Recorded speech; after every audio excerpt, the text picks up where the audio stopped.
Hey everybody, Dr. Fred DiDomenico with Elite Coaching, and here we are again with Dr. John Davila. Why? Because you are the compliance king, and we're having a seminar on October 23rd, 24th, and guess what?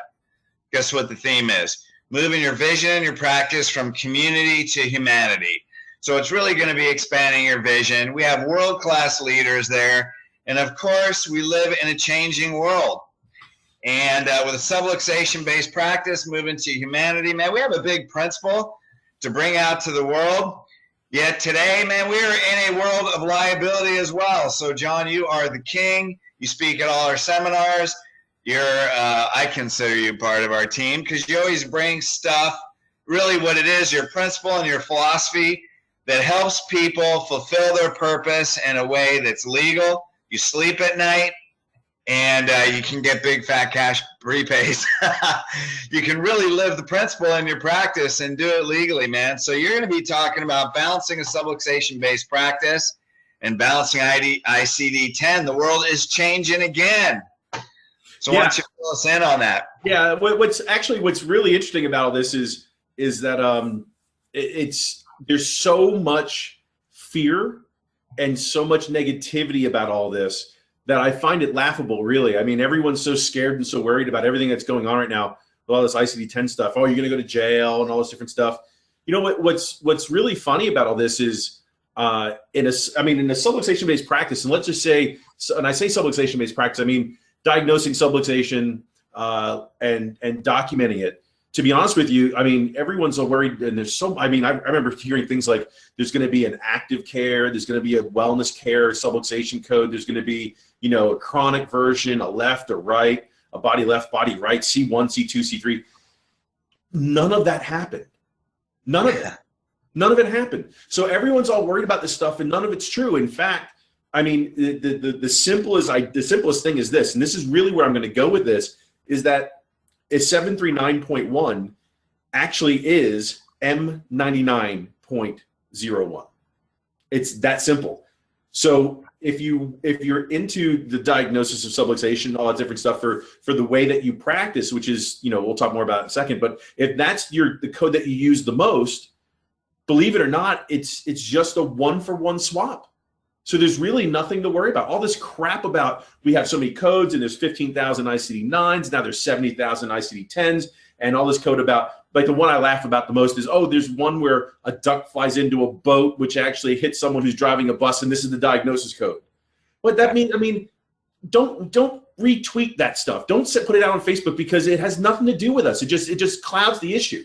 The true issue is in a subluxation-based practice where you're actually trying to diagnose subluxation, it's a simple just change one for the other, and you're done. That's half. So you just talk about Medicare alone. That's just half your diagnosis codes. You're done. So why I don't understand negativity. And I know what I enjoy most about being at your events is that that's not where people are coming from. They're like, hey, listen, I want to work inside this box. How do I do it and not make anyone mad at me? Yeah.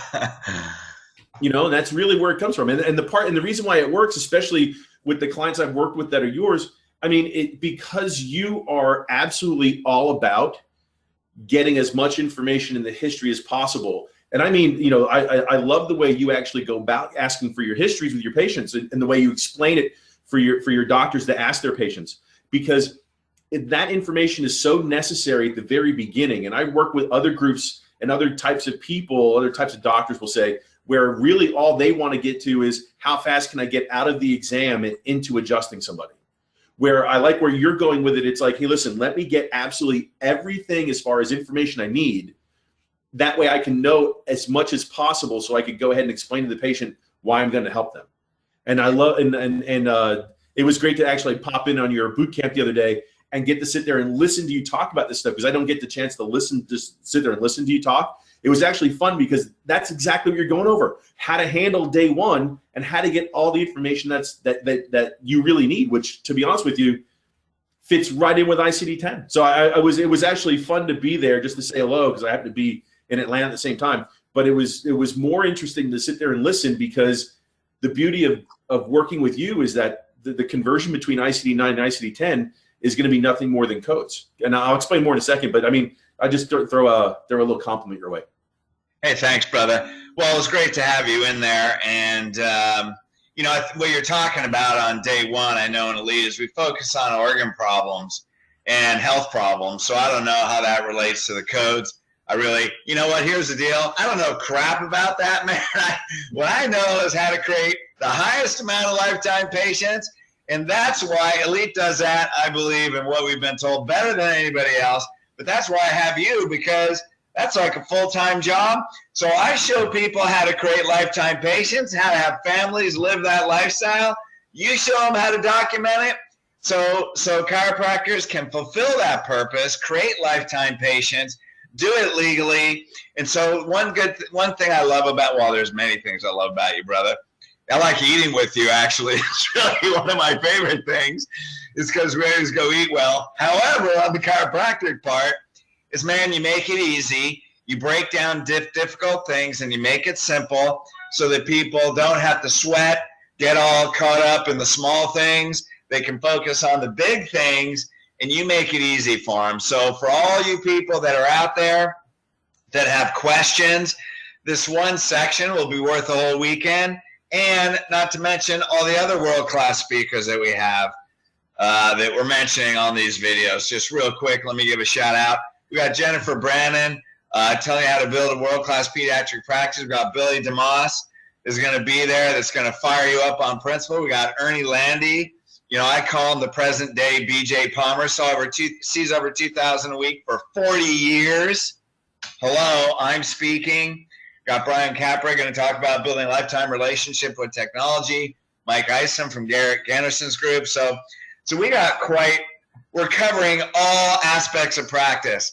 And the part that you're covering, John, is a part that takes complicated stuff, makes it simple so you can live the purpose. Yeah, it's funny you say that, because when you try and make things simple, imagine this. Imagine trying to take what you're telling them to do. If I were a client, I would have to learn what you need to do, as you want me to do, to get the patients to understand value in what you're doing. And then trying to go get a compliance person to go ahead and teach you exactly what to do next. And then imagine if those two things weren't in line, then I have to be able to balance both and see volume and have one of the two of them match my philosophy or my principle. Right. That's the problem with getting that information from different places. And the reason why I like working with what you have is because, and you say you don't know much about the codes. It's not about knowing the codes. It's about getting as much information from the patient as possible. And let me explain why. The difference between ICD-9 and ICD-10, and you're going to kick out of this. ICD-9 is like it used to be in going to a Chinese restaurant. I could literally choose one from A, one from list B, one from list C. I would have my, my soup or my egg roll, and then I'd have a rice dish, and then I'd go ahead and pick, some type of either sweet and sour chicken or shrimp or something like that. And it would be really easy. I just pick from a list of things, and that would be my meal, and it would come, as compared to today's, buffet type stuff. But that's the way Chinese restaurants used to be when I was a kid. Okay. That's ICD-9. I could pick this code. I could pick this code. I could pick this code, and I have my codes. I'm ready to go ahead and build. That's different from what ICD-10 is going to be. And this is the reason why, if you follow what Fred's doing as far as his intake information and the way he wants as much information as possible, because he wants that information to go ahead and for you, so you can explain what it is you're going to do, and that way it builds value in all the different aspects you're going to help somebody. Really, what we're talking about here for ICD-10, it's now not Chinese restaurant food. What ICD-10 has become is a high school algebra. And what I mean by high school algebra is, if I wrote up a question in algebra class when I was in high school, and the answer was a -31 was the answer, and I looked at the question, I just wrote down the answer. When the teacher went to go mark the paper, I got 0 credit because I had to, quote unquote, show my work. And now that's the part of ICD-10 that most people don't realize. It's not about picking the codes. Everyone's worried about picking the codes and getting paid. It's going to be so easy to do that, because Medicare just put out a letter about 3 weeks ago that said, hey, listen, don't worry about the codes being exactly correct, because we're going to pay you for a year no matter what you put on the paper, as long as the code is technically, structurally sound. And it's from the right family, and you're putting the right code down, or a code that is correct. So once again, it's not about the code. Anyone can pick a code. It's all about how you build and show your work from the patient's complaint all the way to the diagnosis. And that's the part that when you're using Fred's type of or style of day one type information gathering, that's the more you get in that intake, the more information that you have, the better the better off you are in supporting the diagnosis code. Now, most people are going to look at you and go, well, why do I have to do that? Well, it just so happens that the way Fred teaches it, it also, will do two things for you. A, you prove the diagnosis codes, which is good the way I look at it. And B, the patient goes, oh, you can fix all those things? Oh, that's cool. And then you show how subluxation adjusts all those things, and that's how you build value, and then you go ahead and show from there. So now you're actually utilizing Fred's style within this, what he's going to teach you at the Lead Coaching Seminar. You're actually going to be able to prove two different styles of information that you need, the diagnosis code and build the lifetime patient, all at the same time, as compared to doing it two different styles. It doesn't have to be that way. You could actually use one version and go from there. Because what's actually funny is with the as you know, we actually our program at Custom Car Solutions, we actually customize people's EHR systems to optimize its working efficiency. And the best part is when I deal with your clients, Fred, your intake paperwork is the absolute best just after mine. Yeah, everyone else's that's out there. I don't have when we deal with one of Fred's clients, one of your clients, Fred, we never change their intake paperwork. You have everything that's in there, everything that would be required for Medicare to be able to bill a high-level E&M code. You actually ask all those questions. So I don't have very much to go ahead and fight with when it comes to that. Now it's just a matter of showing how to prove that work, and then we're done. Right. Well, I thank you for that credibility, number one. I believe I passed it by you years ago. I asked for your opinion. And secondly, it's all Posture Oregon based. But I want to say, number one, and kudos out to you, because we have a number of our clients that work with you, John, and everybody loves what you do. I get tons of accolades. You are the leading man to help people become compliant and make it easy and make it quick. And I just want to add too, there's people out there that may think, well, we're not billing insurance and we're all cash, and does this really matter? And man, you can get sued on a cash patient just as easy on insurance. I know every time we do these webinars, I say the same thing, but that's because I hear it all the time. You can't be lax, man. And I think this is a thing that you said is you have to prove your work. Like today, you have to be a doctor. It doesn't matter if you're cash, doesn't matter if you're insurance. You have to prove why you're treating a patient today.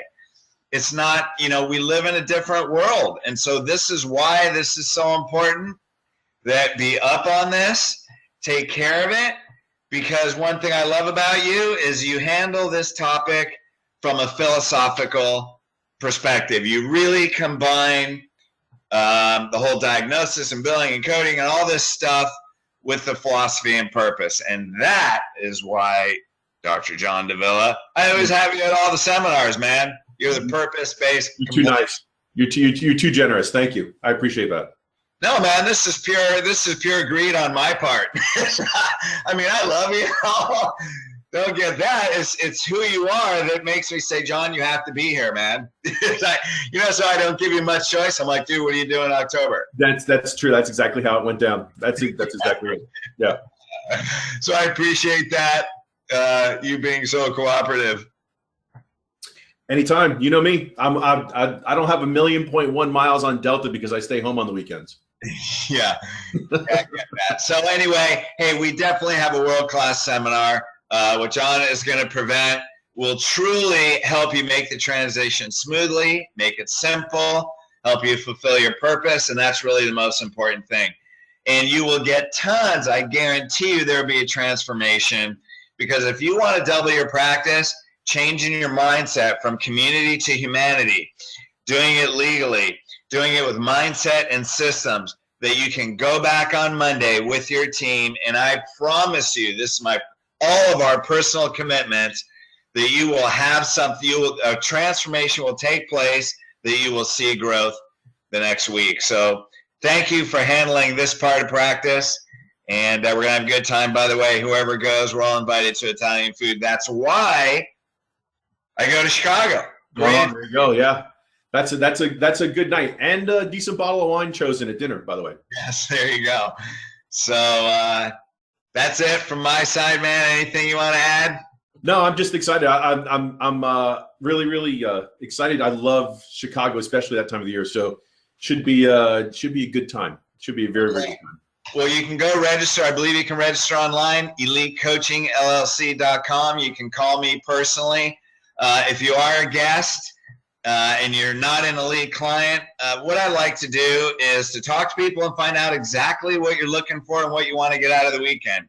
So I do take note of that, and we will provide those answers. So call me personally, 253-851-8353. Go to elitecoachingllc.com, and I will see you there for a great transformation.